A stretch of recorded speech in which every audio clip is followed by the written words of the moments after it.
দাড়ি কাটলে বা ছোট করলে 24 ঘন্টা গুনাহ লেখা হয় কি না? অনেক আলেমরা এরকম বলেন যে কেউ যদি দাড়ি চাঁচেন কিংবা দাড়ি কাটেন তাহলে 24 ঘন্টা তার আমলনামায় গুনাহ লেখা হতে থাকে। এইভাবে কোনো হাদিসে বলা হয়েছে বা কোনো হাদিস থেকে এরকমটি বোঝা যায়, এরকম কথা আমার জানা নেই। তবে এটা ঠিক, যদি কেউ নবী করিম সাল্লাল্লাহু আলাইহি সাল্লামের নির্দেশ আফুল্লুহা আর খুল্লুহা, নবীজি বলেছেন দাড়িকে লম্বা করো, দাড়িকে ছেড়ে দাও, এই নির্দেশ যদি কেউ অমান্য করে, এটা যদি কেউ লঙ্ঘন করে, তাহলে সেক্ষেত্রে সে গুনাহে লিপ্ত হয়। এটা ছোটোখাটো গুনাহ না। দাড়ি রাখাটা কোনো সুন্নাহ নয়, এটা ওয়াজিব। এটা হলো পুরুষত্বের মার্কা। মহিলাদেরকে আল্লাহ তাআলা চুল দিয়েছেন, তাদেরকে আল্লাহ নখ দিয়েছেন, অন্য সমস্ত লোমগুলো দিয়েছেন, শুধু দাড়িটা আপনাকে দিয়েছেন, তাদেরকে দেন নাই। আর বাকি সবগুলো তাদেরকেও দিয়েছেন, আপনাকেও দিয়েছেন। এটা পুরুষত্বের মার্কা।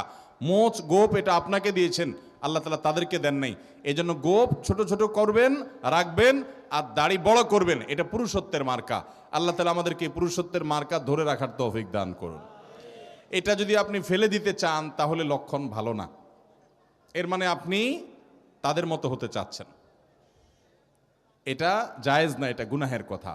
কিন্তু এর মানে এই না যে এর কারণে 24 ঘন্টাই গুনাহ লেখা হতে থাকে, এভাবে ঠিক না। তবে এই কাজের কারণে গুনাহ হয়, তার আমল নামাতে গুনাহ লেখা হয়, এবং তিনি নবী সাল্লাল্লাহু আলাইহি সাল্লামের ওয়াজিব তরককারী হয়। আল্লাহ আমাদের ভাইদেরকে ওয়াজিব আমল করার তৌফিক দান করুন। আমি পড়াশোনার জন্য বর্তমানে জার্মানিতে অবস্থান করছি এবং একটি হোস্টেলে বসবাস করছি। এখানে আমাকে বিভিন্ন ধর্মের ছাত্রদের সাথে রান্নাঘর শেয়ার করতে হয়। তারা মাইক্রোওভেনে বা গ্রিল ওভেনে শূকরের মাংসের বিভিন্ন খাবার তৈরি করে। আমার প্রশ্ন হলো, আমি যদি ওই একই ওভেনে খাবার তৈরি করি তাহলে আমার খাবার হালাল হবে কিনা? যদি আপনি একই ওভেনে আপনার খাবার রান্না করেন, তৈরি করেন, এবং ওই হারাম খাবার এটার সাথে মিশ্রিত হয়ে যায়, লেগে যায়, গন্ধ স্বাদ মিশে যায়, তাহলে সেটা আপনার জন্য হালাল হবে না।